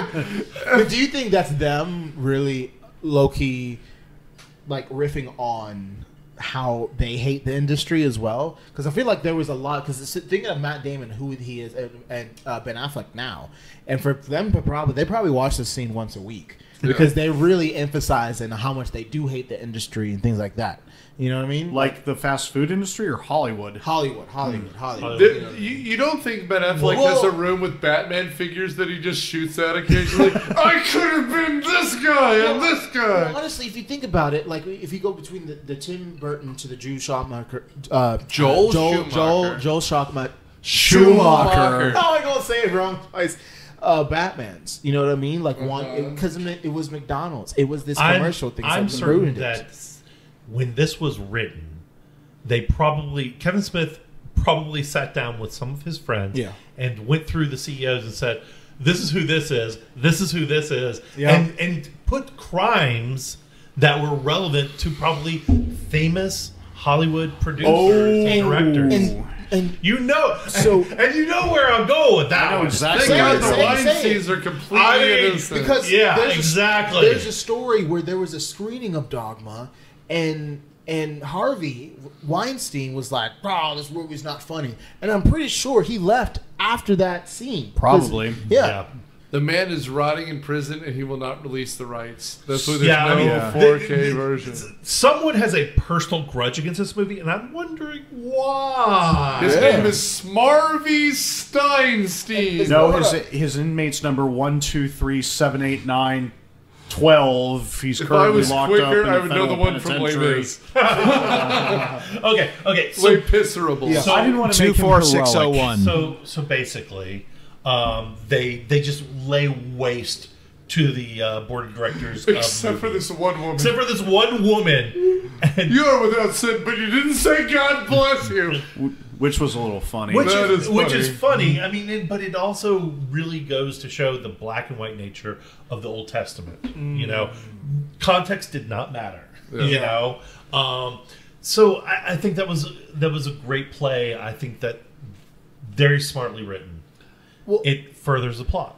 And to Mr. Charlie here's point, the next scene is silly. Yeah. They balance out the drama and the silly, because what happens next is we're back in that strip club, and we get Azrael saying, "I'm going to call him the Golgothan," and you're just like, plot. And so we see that Jay and Silent Bob have joined a gang. Now, we didn't really talk about the strip club scene, but Salma Hayek is a stripper, and she's supposed to be a nerd stripper, so she's got the glasses on and the silky bra. And there's across the bar from them is... No, she wasn't a nerd stripper. She's a Catholic schoolgirl. Right. Yes. Catholic girl. Which is perfect for this movie. Yeah. And again, I have a friend of mine who works at a Catholic school, and she's like, we got to get the girls out of the uniforms because now it's just a fetish object. Wait, wasn't this about the same time as Britney Spears? You hit me, baby, one more time. Oops, I did it again. You blame her. Yeah, no, that's the first time a fetish has ever happened because of a Catholic school uniform. Anyway, so across the bar is a gang of guys, and they essentially Jay gets assumed into the bar while the rest of the plot is being explained over there. Right. She's a muse. She couldn't come up with any ideas when she actually came to Earth and went freelance. And now they're talking about it. Oh, wait, you're the last scion? Wow. And then after one of the gang guys comes out of the bathroom, we get the Golgothan shit demon. Isn't that Ethan Suplee in that costume or whatever they were using? I will say sure, because he deserves it. That to me is the best. Honestly, out of everything, that fight scene in the bar is the best part. Well, it did have a nice comic book ending where Silent Bob knocks Golgotha out with some... it's essentially a poopery. Knocks strong odors out. Yeah. Well, and he goes, "Why do you even have this?" And then Jay rips one. Well, actually, so as Rufus is explaining that she is the last scion. So, for those of us who don't know, what is that? A scion is just an offspring. Yeah, and then you. but it's the last offspring of the Christ family. Right. So let me explain something about English. Sure. When you take a random word and capitalize it, it means God. So when there's gods and you're talking Greek, it's lowercase. But when it's God, like in, that guy in Christmas who gives you presents, it's a capital G. So when it's Scion, lowercase, that's just my children upstairs. But when it's Scion, uppercase, that means God's offspring. She's like the great-great-grandniece of Jesus because Jesus had brothers and sisters. Which just makes me wish that Kevin Smith just did other movies, because the Da Vinci Code with Jay and Silent Bob, Tom Hanks turning around and goes, schnoogans. And then the guy's whipping himself is like, motherfucker's hurting himself. Like, he just... oh shit, Jesus got down? Like... No, and there's another actually during this shit fight, literally shit fight. Yeah. One of the ways that they were able to defeat the shit demon. So the descendant of God, Jesus' great daughter, niece. Excuse me. She were able to bless the water. That comes later. That's later. That's okay. Sorry. We'll cover that later. Yeah. Right, that's a great freaking scene. Right, because that was like, that's how you bless water? Yeah. And me being a minister of the Universal Life Church, that doesn't count. Doesn't count? Hat. That's a Bonnaroo hat. You're a reverend of Bonnaroo at the moment. Yeah. I married 8 people. It's all good. But okay, all right. So married 8 people? Oh my. He's a Mooney. That's what he is. Oh Jesus! Oh God! Not the Moonies. God no. He was born in the inner core of the moon. Alrighty. So at this point, they're trying to kill the Golgothan. They knock him out with that spray that kills the strong odors. Yeah. And Salma Hayek leaves the movie, which is a shame. Yeah. Briefly, she was also... but she comes back. She does. And then Azrael meets Bartleby and Loki and tells them, hey, you've got to lie low because God and Satan are both watching you. Both sides, yeah. And the last Scion and the Apostle. And they're at a Walmart, which is... Yeah. That is a Kevin Smith chef kiss Gen X joke. Yeah. And then everyone ends up on a train. So Bartleby and Loki are taking a train to New Jersey, and Bethany and Jay and Silent Bob and Rufus end up on the same train. Yeah. Yep. In fact, they're hanging out in the car with. Okay, so Rufus is asleep, and Jay, Silent Bob, Bethany, Bartleby, and Loki are all in the dining car getting drunk. Yeah. Right. And I love that. And I love the conversation that they had. Really, because they don't know they're enemies, but they all have the same ideas unless it relates to religion. You know what I mean? One more extreme than the other. I think it still works out perfectly because talking about God in the same way that they're talking about like an ex that they want back. Yeah. I mean, that's very relatable. No, go ahead. No, it's just this is a very smart scene. It's well written, and the dialogue it really furthers the plot. Mm-hmm. Well, and also I will just say the idea of alcohol being good or bad is interesting in general. Oh yeah, because I'm drinking like the rest of us, several of us around the Sparkling table. water here. It's Ramadan. No, and it is not for me. It's the on the 12th day of Easter, my true love gave to me. Hey, whiskey. But I was just going to make the point here that Catholics never shied away from alcohol. But that's the point. The Southern Baptists do. Yeah. Well, and I got into an argument. Several Protestant faiths do. Well, let's put it in that. At Oak Mountain, I got in trouble. For what? So I got into an argument with some Baptists about how in the Bible it says that Jesus made wine, and they said it was grape juice. And I said, no, it's not. And they said, yes, it is. I'm like, okay, so what I'm going to do is I'm going to take some grapes. I'm going to smash them and just put them in a pot for a week, and we'll see if we get alcohol. And we got alcohol because it's just what happens to fruit and juice in the heat. And I'm just like, I win. But what I was going to say is what's interesting here is Catholics drink. In fact, it's part of our church service. Yeah, y'all take a shot and eat some Cheez-Its. Yeah. But here's the thing. Muslims don't. They've never had a drip of alcohol. No. And so in this whole thing is that... Except back in the Old Testament, that's probably mostly what they drank. No, but the Wine? whole point is that in the story... The Fermented drink, because that was clean clean liquid. water. Yeah. Kombucha. Yeah. Yeah. But the whole point is that I was going to make it was that in the story, the angels got drunk, so they're not allowed to drink anymore. Yeah. And so it's just funny that the Catholics are wrong because angels can't drink, and they're getting drunk on the train because these are the bad angels. But there's a good chunk of the world's religions that aren't allowed to drink, which is what the angels were supposed to do. Yeah. So I think he's making an elbowy nudge that exactly. drinking is fine, but it's going to get you in trouble, and that's why a bunch of people don't do it. Which is what happens because the Bartleby and Loki now know who's after them. They had no idea that... Because she's hitting on Ben Affleck, Yeah. and she's like, you'll never guess what I've got to do. I got to go to New Jersey because...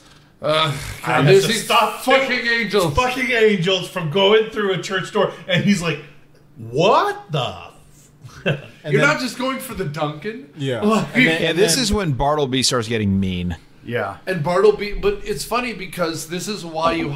Well, this Luckily, Ben is a good actor Were they because hot-boxing? because he's like hanging out, he's being cool, and the second she says that, he gets the hard face, like, and he sits up straight. Not just that, he hadn't realized up to this point that this was going to cause reality to blink out. This also, I think, is kind of something that I was alluding to earlier, which is there's a huge plot hole, which is how does Loki and Bartleby, since they've been out of heaven for so long, know about these other figures? I mean, he recognizes Rufus when Rufus comes in the car, but he doesn't recognize Bethany as the last scion. Yeah. You said that it's because of divinity, which would make sense, but he doesn't recognize her. Well, they could have been. Well, she's like, okay. Think about when did they quote unquote descended from heaven? It was after the Egyptians the fall. Right. So she was probably obviously born. They were probably thousands of years. So she probably doesn't recognize him. Well, I mean, the whole Exodus was a couple millennia before the birth of Jesus, but how does Bartleby then know who one of Jesus' disciples is? You know, first of all, I got the same vibe, but at the same time, I think I'd recognize Chris Rock. You'd be like, aren't you? Wait. I think were you in a movie called Head of State? I mean, it wasn't good, but it said that black people can never be president. And then, like, 3 years later, I'm pretty sure Didn't Will Smith slap the shit out of you? Comedy has never been the same since. No, it hasn't. Anyway, so Rufus wakes up, and I guess is Loki smoking weed with Jay and Silent Bob? Oh, Could you do that on a train back in the day? Well, I mean, no. No. The Or trains can you smoke exist. cigarettes? I mean, you could smoke cigarettes probably up until mid-'80s. Yeah. Please. When was the last time you flew? There was a smoking section on airplanes until 95? something. International flights only. You can smoke on international flights? Isn't New Jersey a different International country? flights, you can smoke into the 90s. I but just- most of the domestic airlines, domestic flights, stopped it in the late 80s. So I Sir, just this is remember- not an Applebee's. Well, I mean, I remember being around people who smoked on the planes, Yeah. and they had those little ashtrays, ashtrays yeah. up till, like, you know, the McDonald's. mid-aughts. Yeah. The McDonald's ash. Even- I oh just my remember when I was like, when you're a kid and you're learning how to be an adult from your parents, I just remember my dad saying, "No smoking, please." And I'm just like, I will also ask for no smoking. that's crazy. When did they do smoking, non-smoking in restaurants now? Throughout the 90s. Much later than you'd expect. No, I remember it was Much later than so you'd expect. 2000. I'm gonna look it up because I remember being like 9 or 10 and them saying non-smoking. I will And have your finest wine cooler, my friend. Like, No. it's much more recently than you'd expect. But again, I did to the movie. I do love the very drunk Linda Fiorentino, and Ben Affleck. He just gets taller. 2005 is when they stopped doing smoking and non-smoking sections in restaurants. In which restaurant? Well, I just said generally. In Georgia, yes. In Georgia, yeah, But Georgia. that's because they passed that law that you couldn't have a the fuck lungs law. yeah, basically. Well- About 18-year-olds and smoking. Right. Well, you taught me this. Only bars can have smoking. The reason why they don't smoke on planes anymore, it's because of the filtration system. Yes. Yeah, Yeah. that it was. I thought it was you want to be mindful for people, but no, it's like you forget you're in thousands of meters up in the air, and jet fuel, gas. I don't know these things, but yeah. Yeah, Rufus wakes up and then he realizes it's Matt Damon and Ben Affleck, and Holy shit! Weren't you guys in Saving? No. The one where you were smarter at math. Wait. Do you know this? The one that you like apples? The one where you got to sleep with Minnie Driver. Yeah. The one that they did. Actually, what movie were they Finding in? Nemo. No. They were in a recent movie with Adam Driver. It Pearl was a Ridley- Harbor? It was a Ridley Scott movie. I guess that we're there in bombed. Pearl Harbor. They were both in that movie Air together about the creation of Air Jordans. Because they still Oh, that was a good movie. That was a pretty okay. good movie. So after the train sequence, everyone recognizes each other and both end up off the train. Bartleby. Wait, just for a second though, this is where we get Silent Bob's first words. He quotes Indiana Jones. No ticket. After he chucks both of them off the train. Yeah. Yeah, how the fuck do they defeat? Because I remember watching the scene, and that's like Nick has it up on now. They wipe the floor out of these two angels. It's Jay and Silent the alcohol. Yeah, well, plus The angels are too drunk. Oh, you're right. Plus, at that point, they still weren't using their wings or anything. That's So true. they were trying to lie low. I assume that was a part of it. And also, just as we're here for a second, chemistry it doesn't mean much. Charisma doesn't mean much. But Ben and Matt together are just such charming motherfuckers. Mm-hmm. And they play off each other so well. They rib each other in the same way that Jay and Silent Bob do. The reason that works is you have pairing. Yep. Right? They're opposing pairs. And if you're writing something or you're putting together a movie, it helps to have parallelisms. That's what they are. Okay, do people want to guess? Because I don't know if you're being serious, so you didn't know this. What is the movie they won an Oscar for? Oh, that's Good Will Hunting. Good Will Okay. I mean, you're like, what's the one with the... I was like, bro. Well, it certainly wouldn't be Robin Pearl Williams. Harbor. No. No, that was... Good Will Ben. Hunting has one scene where it's Robin Williams talking to Matt Damon, where I weep like a child each time he's talking about his future and what it means to be a student. Yeah. Robin Williams deserves all the accolades he get, R.I.P. But I've only seen Good Will Hunting once, and I don't remember really. I didn't really stand out to me. I know there was this great scene where Ben Affleck was yelling at Matt Damon about betraying his old Boston neighborhood by going to college. Yeah. When I wake up every day and I pull up to your house, one day I wish you're not going to be there. Yeah, that whole thing. That hit me right there. And Speaking of this, we're now about to meet Deep Throat in a parking lot. Excuse me? No, I was like, are we going to have to explain this to Nor? What's the... So it's a pornography that was referenced to Richard Nixon, and he was like, "Aru." Yeah, Richard Nixon had another job, Oh my gosh. Okay, so we're and that was a real not reason for even gonna Watergate. think about this. Save us. No. It's just, Here are your secret documents. I didn't order any secret documents. Bow, chicken, bow, God help bow. us. oh well. So at this point, we're introduced to the end game, which is that Ben Affleck does not care if existence stops. Yeah, he really everything processes. He realizes this, and then it just sort of causes everything to snap in him. Up until this point, he was the reasonable one holding Loki back. Yes. Now he becomes completely unhinged. Well, I mean, he Loki goes- flat out calls him Satan. Yeah, he says you sound like the morning star. The morning star. Oh, okay. Yeah. That's another. I didn't know what that meant. In the Bible, that's another. They mentioned the morning star falling from heaven, and Yes. a lot of biblical scholars think that's an allusion to Satan descending into hell. Well, Right. To Loki's point, I mean, what Barnaby was, he was a watcher angel. Right. Yeah. Those are the ones that are supposed to be like right by us right now. Angels in the angels in the Archangel, outfield. lowercase, yes. Okay, so like reminiscence, he's like what Christopher Lloyd is in Angels Yes, in the the Outfield. guardian angel. Gotcha, the gotcha, type gotcha. that guide us lightly. Yeah. So just every time you masturbate, Christopher Lloyd's right behind you. Or Oh to my! quote Futurama. Oh my! You'll make God cry. Or to quote Futurama, the best way to leave on power is to make it feel like you've done nothing at all. Was It's that the idea done? to guide you. When Bender becomes a god. Yeah, yeah. It's like, oh, don't touch that there. Yeah, I remember that. He gets overweight with nachos and things like that. Yeah. And simultaneously, we get the scene where Rufus at first explains who Bethany is. The whole last Scion thing. that's after And the then cut, she okay. runs away, and the Metatron further explains it. Which is the most biblical he is. Because they're in the desert. She runs off and He's walking on water. He's walking on water, and then he appeared to her originally as literally on fire. So we have the burning bush metaphor.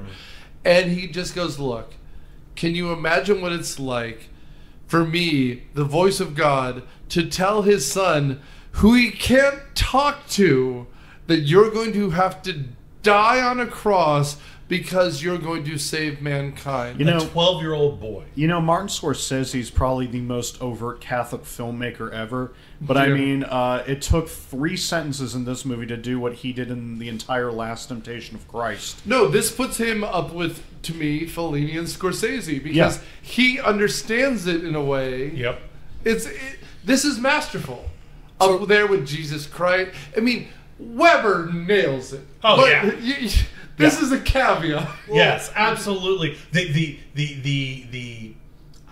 know what? I will call it a threesome. The threesome between Judas, Mary, Priest. Oh. and Jesus. Yeah.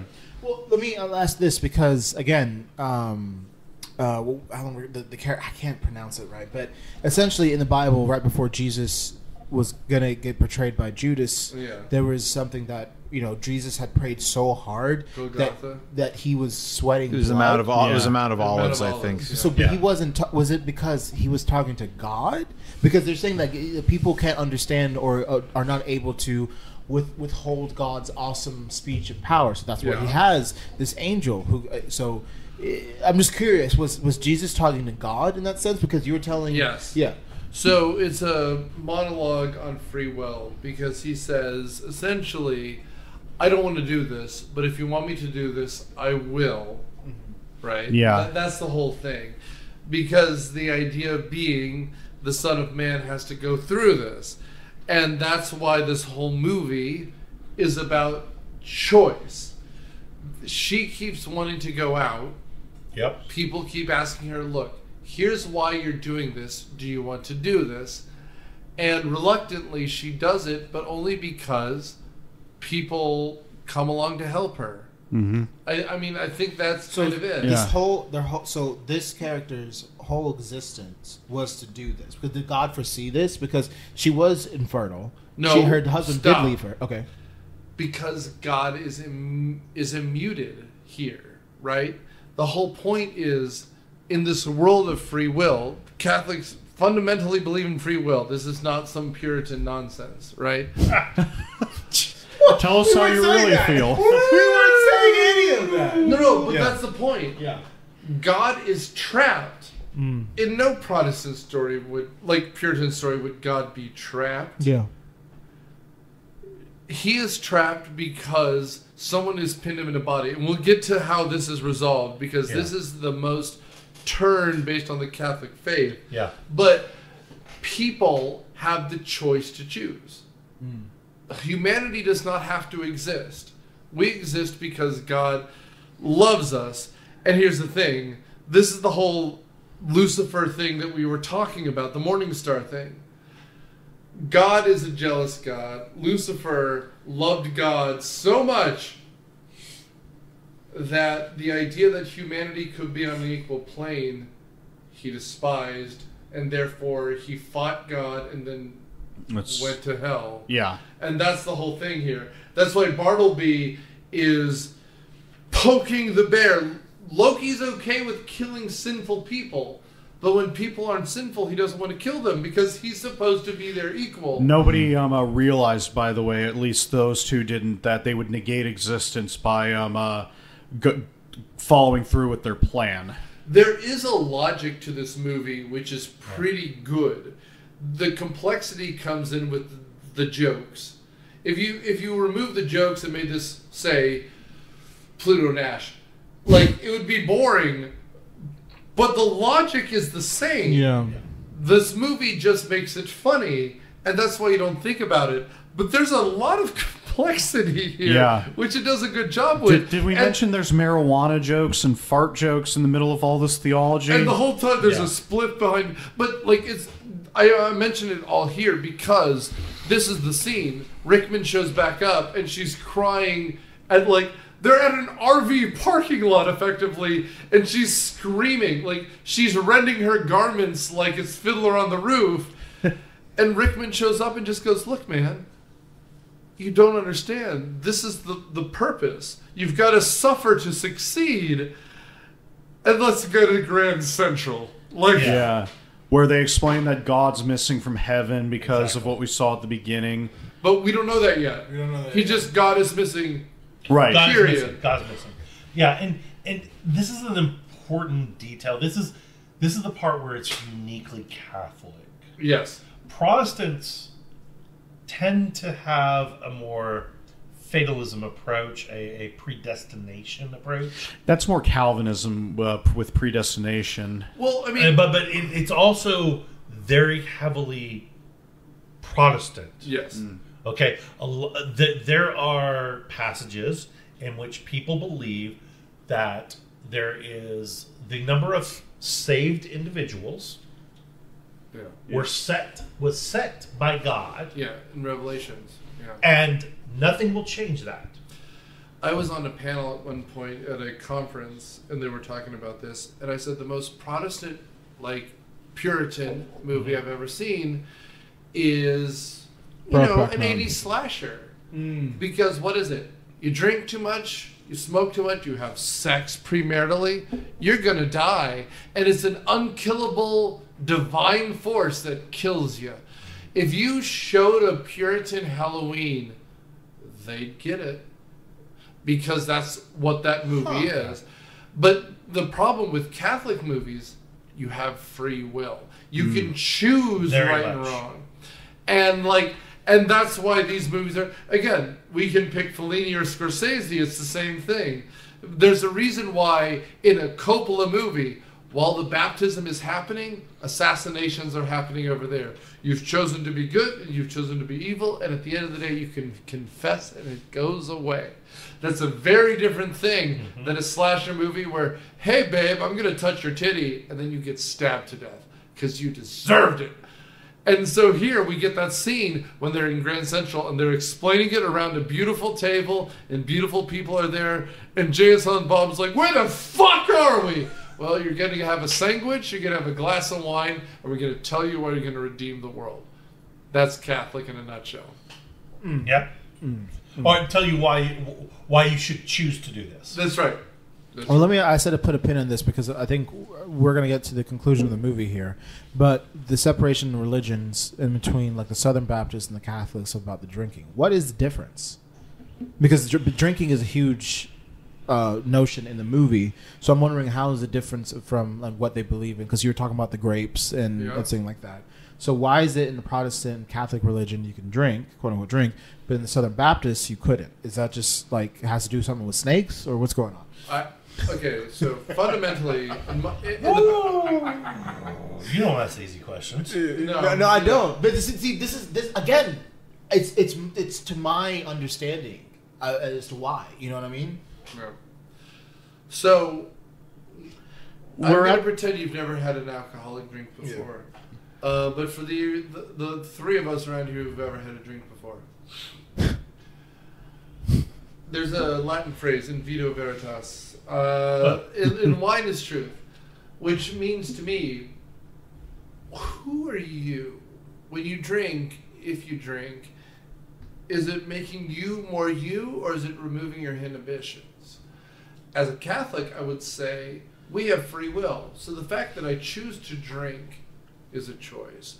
And then the fact that I do something after that is a choice. Now, I can regret the choice, and as a Catholic, I am filled with guilt constantly. Coming out of the womb is a cause of regret and guilt and shame. I mean, us and the Jews have constant competition for how guilty we feel all the time. And so, alcohol just highlights the fact that we have choice. Drugs and alcohol. In general, just a choice. Right. You shouldn't make that choice, but since it's a choice, you can choice the choice. But if you are a Christian, who is Protestant, you don't have a choice. You are good. Yes. You are God's chosen, and you aren't going to do things that will make you a false individual, a pretender. Yeah. Or worse, the opposite. You are sinful, and therefore, you drinking makes you more sinful.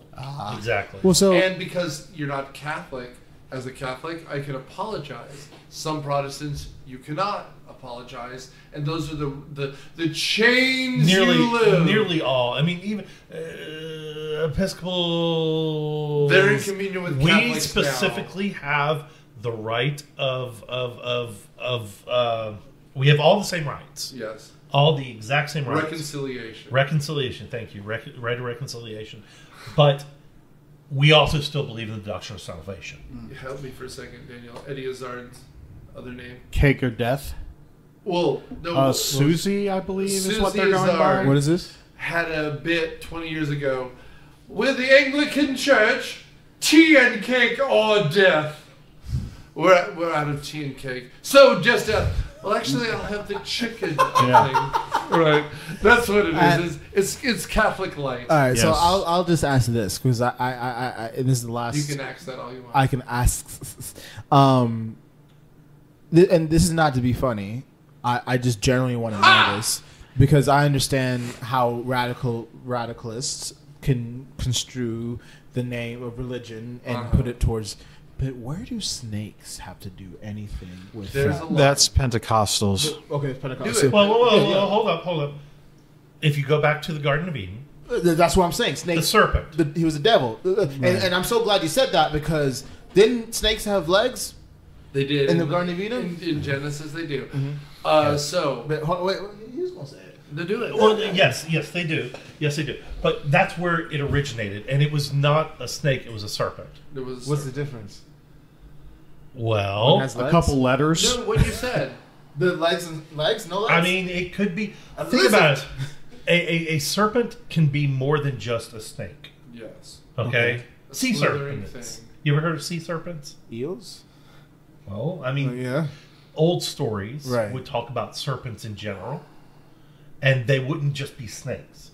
So they could be like large, imagined creatures like dragons. Reptiles. Okay. And again, you gotta understand, a lot of these Old Testament stories have been pillaged from other religions. So there's a lot of fantastical concepts in them. Yeah. And so it's entirely possible that this serpent they're talking about is just Quetzalcoatl. That's a big word. What is that? Thank you. I'm not the one. Okay, all right. Aztec. Oh, okay. The one that they thought Cortez was. Okay. Thank you. I'm using for the people that don't know. Using example. Thank you. But it's basically, it could be any type of large serpent, or maybe it was a snake. But that's where it originated. Okay. And because of that language and how we see in modern English serpents equal snakes, that's how it's now. Snakes are like the trope of the devil. There's a verse in the New Testament where Jesus or somebody says they'll take up serpents and not harm them. So some of the Pentecostals take that very literally. Yes. So actually, I think it's going to be a piss. I actually wrote my senior's honors thesis in Appalachian Studies Ooh. in college on snake handling. I was born a snake handler and I'll die Oh, a if snake only handler. I still had it. Like, well, First of all, don't you have it on a I'm sure PDF you know. Sure. or on a Xerox, a floppy disk of some sorts? Don't what? On some sort of punch card Yeah. system. Yeah. A Scantron? It was written on tablets and papyrus. If I still had, the typewriter? if I still had the 3.5-inch floppy disk that it was originally on, Yeah. I probably wouldn't be able to read it. Ah. Okay, It's written in ancient. I might be able. This is I might be able to Museum. contact the university and see if they have the Yeah? paper copy of it I turned in when I graduated. Okay. Not to call you out, but okay. But You just said floppy disk. So I don't know where it is. I got you. Okay, because I wrote this in 1998. I didn't Could want you to say the imagine? name. Clinton was president. Okay, so 1990. Okay, yeah. And there was another snake getting But- handled. the point is that in Jolo, West Virginia, this is where it originated. It was in cuneiform. There is a church there that they do snake handling, Yes. and it is the first and original and the originator of the whole snake handling aspect. Mm-hmm. Mm-hmm. And the idea is that if you do take up the snakes and you do not die, then you are one of God's chosen. And I went to this church Yeah. 3 times. It was fantastic. You had to actually sit in the back, and it was plexiglass between you and the rest of the church If you're a new person, or if you're in the last pew. if you were not a member. Okay. Okay. If you remember, you got on the other side of the plexiglass. If you were a member who was participating, there was even another barrier up above where they did the snake handling. Okay. So It that's was- cool. They allowed it was- not it people was of not the church to come. and Fascinating. say- Okay. Okay. That's okay. See, because for me, there was always a negative condensation because my girlfriend, she's from this one horse town, Ranburne, Alabama, and those were the ones that would not necessarily question. It was people that question her faith because she would always ask why. A lot of evangelical branches of Protestantism Yeah. came up with some really wacky ideas. Mm. Skirts down to your ankles, can't cut your hair because it's a sin. I mean, they just really, really went nuts. Yeah. Okay? But there you go. So, Dogma. No, no, Oh no. yeah, my bad. No. I will just say, this is the interesting part of the religion in the area.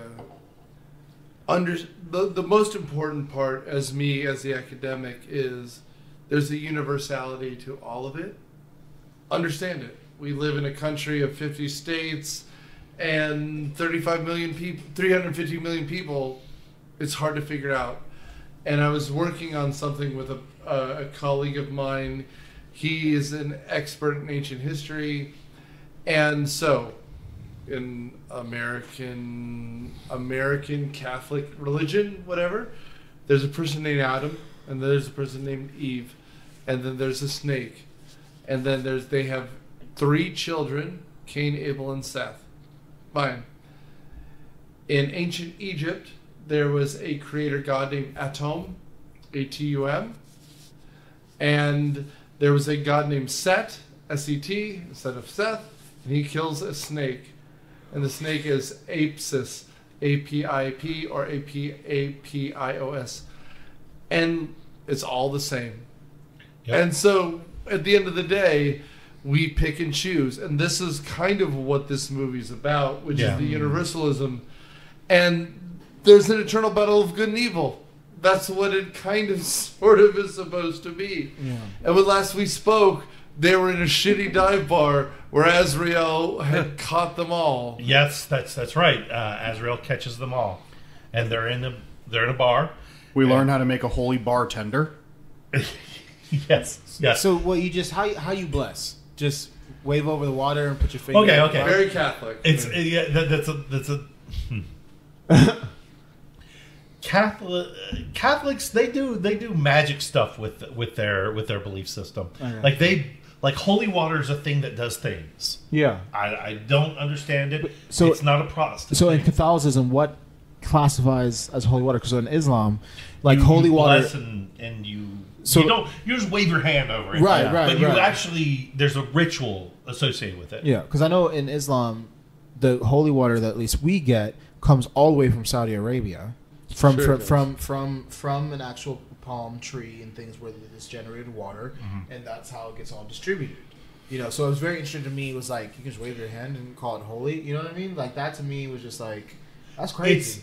Okay, But not so crazy in a sense, the but that's Christian, interesting. the Christian faith is all about transubstantiation. Period. Trans- Straight okay. up. Okay. That and they even talk about it in the movie how the angels are going to transubstantiate Yeah. into Humans. Yeah. Yeah. Okay, Yeah. so it's all about one thing changing to another. Gotcha. Jesus changed water to wine. Yo. That's a whole belief system of the communion.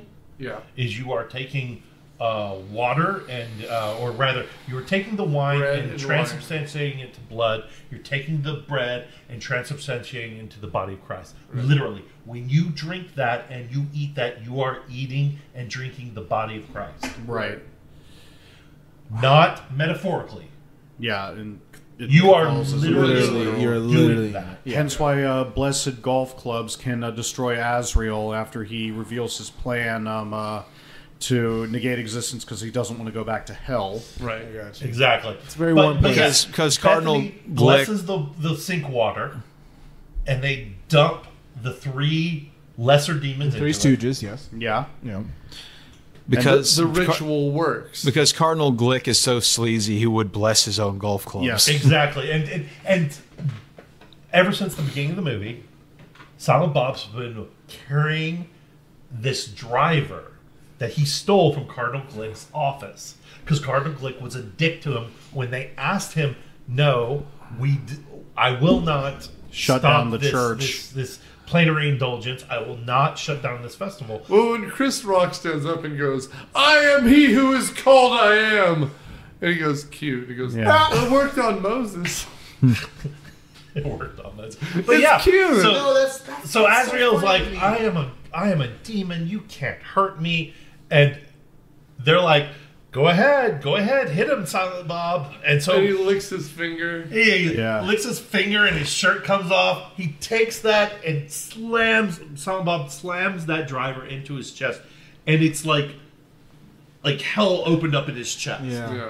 So they, after this, they get back to the church, and I'm gonna rush through the ending here real quick. Yeah. The two angels. At first, Bartleby kills Loki after Loki removes his wings, and Bethany figures out where the rest, quote unquote, of God is. That it was that John Doe that was being kept In the alive. beginning of the movie. Yes. Jay with the Uzi, though. Oh, shooting at Bartleby. Yeah. Well, but the whole thing is that, like, And he shoots the wings off, he Yeah. shoots the wings off. which is how they transubstantiate into human. Right. Right. The whole part here, if we're going to talk about it as a religious film, though, is the humanity fighting the divine. Yes. Right? Like, the idea that we're on equal planes is interesting here. Because, like, Damon is drunk, right? Loki is drunk. He's like, you know, I wanted to clean up humanity, but he just wants to punish you.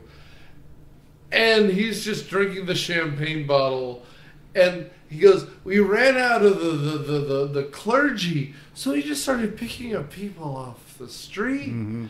Which, again, the whole idea is that they have choice. Everyone has choice, which is why the euthanasia and the abortion thing matter. Right. Yeah, and that brings us to the old man in the hospital. Bethany decides to kill him. Yes. Right. And thus freeing God. Well, That's freeing God. I do. We do have a very funny joke, whereas they think all humanity is lost. Bethany and that's right. and Jay, like they. Oh, yeah. Jay saves Bethany. He's like, I got you, and then they go behind a car. And then Jay just starts taking off. He started taking off his pants, and you're like, "What's going on?" And it's like, "You said if this was the end of the world, we'd fuck." But like, that was the settle. That was the comic relief in this most like. Yeah, You're breaking up with us. I fell in love with you. He fell in love with you. Yeah, it was a throwaway line from the very beginning. Yeah. Like, would you sleep with us if we were like? The She's world like, was I would ending. never sleep with you. And would you sleep with us if the world was ending? And she's like, sure. In the unlikely event that happens, I would do that. Yeah. And then of course, the minute it's happening, he's just like taking off his pants. Let's do this. Let's do this. She's like, what? He had his pride. Hey, but he was a prophet. So he probably needed to be horny and able to for her to get into that moment and to think. Well, the line is yeah.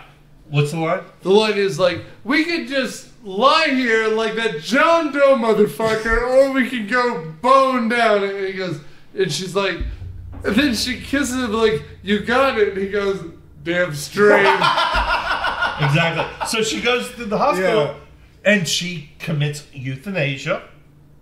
Which, again, Yeah, I think that's what got remember people so mad. When I was teaching the first couple of years, when the Terry Schiavo thing happened, and I'm just like, Terry Schiavo was a woman who was brain dead, and she was on life support for, I believe, 7 years. Yep. And there was a fight as to whether or not she should be on or off. Was this due to her family, the state, or who no? was It was literally the moral majority came in. Yeah. And at one point, this kid who was like 12 came in and tried to feed her water, and she was brain dead. Like they did when she died, they did an autopsy of her brain. There was nothing left, and so the water, if the kid had gotten in, would have killed her on the spot. Like, and she drank the water? No, she was dead.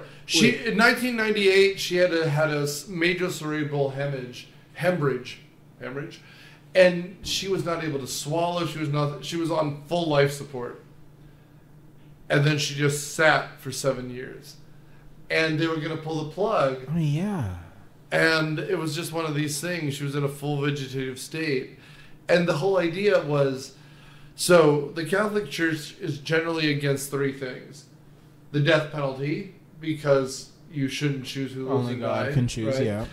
Abortion, because you shouldn't choose who lives and dies. Right. And then euthanasia, because you shouldn't choose who lives or dies. So the problem is... So by euthanasia, that means like you're keeping someone alive? And then pull the plug. And then pulling the plug. Okay. But the problem is, had you not been on medical care, you would have died. And that's the whole purpose of this argument here. Okay. And so God, in the body of Harold, Bud Court, had been knocked unconscious and was in a coma, but was kept alive by artificial means, modern medicine. Because if this shit would happen, and that's why God was not able to come back, and so she killed him by cutting him off, and he immediately went up, and then of course Metatron and Alanis Morissette walked out of the church right before Bartleby was getting ready to go through as a human. And I will just say in general, the scene where Matt Damon gets stabbed because he's drunk and can be mortal, and the scene where Ben Affleck loses his wings is impactful. It is. It really is. And then you get this final scene where, basically Alanis Morissette as God tidies everything up. Yeah. That's beautiful. She deals with Bartleby. She kills him. So what does she do? She speaks to him. She speaks to him. Okay. Because humans, I love his wings were since gone. he's now a human. I love how he dies. Involved. It's like, get down, you fools! But what it does is it's sort of, when you start to think about it, it's sort of sad because they're both human, Bartleby and Loki, and they died, and reality didn't end, so that means they went to hell. Yeah. Because they were human. Yeah, because they were judged before they crossed the plains. They would have been. They were never. Their sins were not forgiven. Right. And in the Catholic way of thinking, that if your sins are not forgiven and you die, you go to hell. You go to hell. I love the scene afterwards where Jay was like, "What the fuck's going on? Who are to God? Like, who are you? What's this chick?" And Yeah. Doesn't God? And she touches him, and he goes, Yeah, and he And he thinks, realized it. But no, I mean, it was such a shtick having Alanis Morissette show up as God, but it really worked. "It is." Yeah. It was elegant. So when I watched this for the first time, I thought God was a woman. That's what they were trying to make shit believed. Because again, I didn't really want to believe. I was like, wait, Better God's a girl? thought. Yeah, because it would have made sense that Jesus came from Alanis Morissette, and I was like, wait, who's God's dad? But then that came into the whole thing. Yeah. So it wasn't Alanis Morissette, but it was just this being that was taking. As Jim Moyer said to Joseph Campbell, what if we said our mother instead of our father? Well, it just means that we'd have to understand that creation is the point instead of destruction. And that's kind of what the end of this movie is about, right? Like, because what does God do at the end of this? God cleans up the world, smiles, and tries to do a handstand. yep, and then boops Bethany on the nose, and then they all go back up to heaven. Told you she was yes, funny. because what is the purpose of it all? Yeah. And she boops Bethany on the nose. Yep. As Bethany was mortally wounded when God blew up in the hospital, and she basically is resurrected, and She could make her better, stronger than she was before. But Wax on, wax off. But she also comes back pregnant. Yes. That's right. And Which where's the sequel? Could you imagine? It'd be better than Clerks 3. It would be better than Clerks 3. I would love a sequel to and this. that's pretty much how it ends. Yeah. I almost... Okay, and both sides, it's almost better it's not, but it'd be better if it was. I don't know. It could be pretty awesome. I like this I could see it as a there's comic. hope. I think that'd be a good Kevin Smith comic as a Dogma sequel. As the prophet said, schnoogans. Yes. I like the Mewes universe. I do. There's something wholesome about it. Yeah. Like which side is wholesome? It's your movie, buddy. All right. Let's go to final thoughts. Let's start with Matt. okay, it's a sort of comedy that's more clever than funny. Like it wasn't laugh out loud funny. I mean, I guess see it once maybe. It's if you're Catholic, you probably get more out of it. Charlie? This movie speaks to me like no other. It is definitely a hallmark of the Gen X experience. It has a great message. It's not about beliefs, it's about ideas. It's just amazing. The cast was great. I thought it was hilarious. It was smart. It was funny. It hit all the notes. Everyone should see this, and everyone should see this multiple times. I really enjoy this movie, and it's a shame that you can't find it very easily these days. If more movies about religion were like this instead of whatever the hell Pureflix has been doing. Pureflix? Oh, that quote-unquote Christian company that releases all those bullshit movies like God's Not Dead. We'd be in a much better position, I think, especially because of how much conversation movies like this spark, which I think this episode at least definitively proves. So, yeah, if you can find it, if you can find that expensive Blu-ray especially, go ahead and check it out. Yeah. And for me, Charlie, I was going to say real quick, I want to do a PSA. There's a lot of drama about why you can't find this movie, but you can find it if you look on YouTube. Because it's constantly being put up and being taken down. So just search. Yeah. Find it, and watch it. Yeah. And for me, and to Daniel said it best, like, I chose this movie. Yes, it's a good movie, and usually we don't do good movies, but this was a movie that sparked kind of like me being like a cinephile in a way, because like it made me question why and what good art is, what not good art is. Good art should make you think. That's why you see motherfuckers out in paint be like, I think the construction of the paint and the brush, like, it's making me think. It's that form of art. And specifically,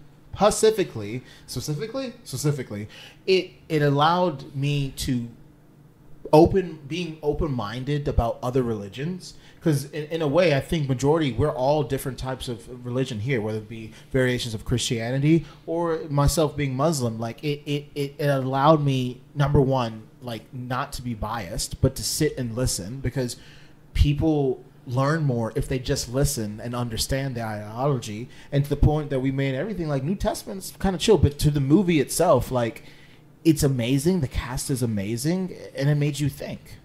Yeah.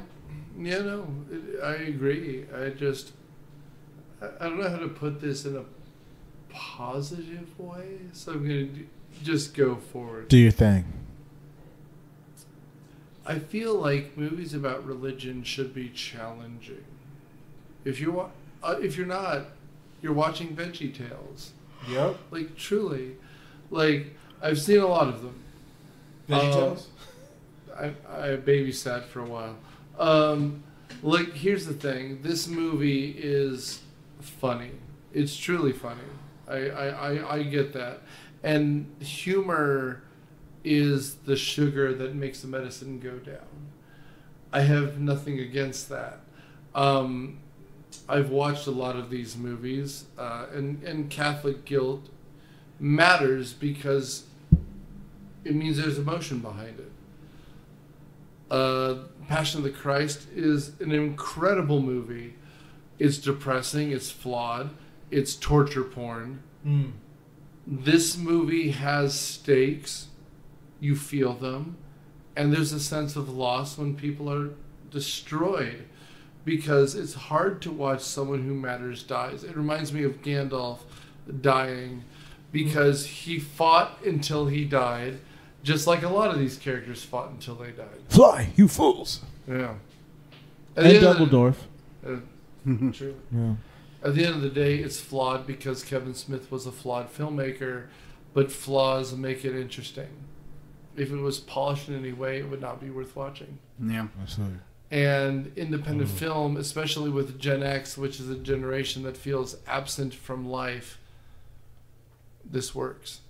This works better because it's someone who cares that he wants to make an impact on a generation who feels like they're absent. If it was a millennial movie, at the end there'd be a wholesome ending. There's not here because people feel like they should be flawed. Unfortunately, in a millennial movie, someone would eat avocado toast and feel like they need to start a podcast. So thank you for subscribing. Thank you for liking us. Thank you for doing what we do. Because next week, if I recall, Mr. Chernat is going to make us watch Too Fast, Too Furious. Yes. Oh, boy. The movie without Vin Diesel, and introduce the world to Tyrese. So thanks for doing what you do, and thanks for subscribing and liking us, because I need to be liked so badly. Bye, everyone. Good night. Bye. Myopia Movies is a podcast production of Dude Letter Podcasting and is produced by Nick Hoffman. It is edited by Nerd Trinette and Daniel Suttis and is hosted by Nick Hoffman, with production assistance by Matthew Quinn, Daniel Suttis, and Nerd Trinette. The theme song is Surf Shimmy by Kevin MacLeod from incomptech.com. Licensed under the Creative Commons by Attribution 4 license, Creative Commons /licenses by /4.0. Thanks.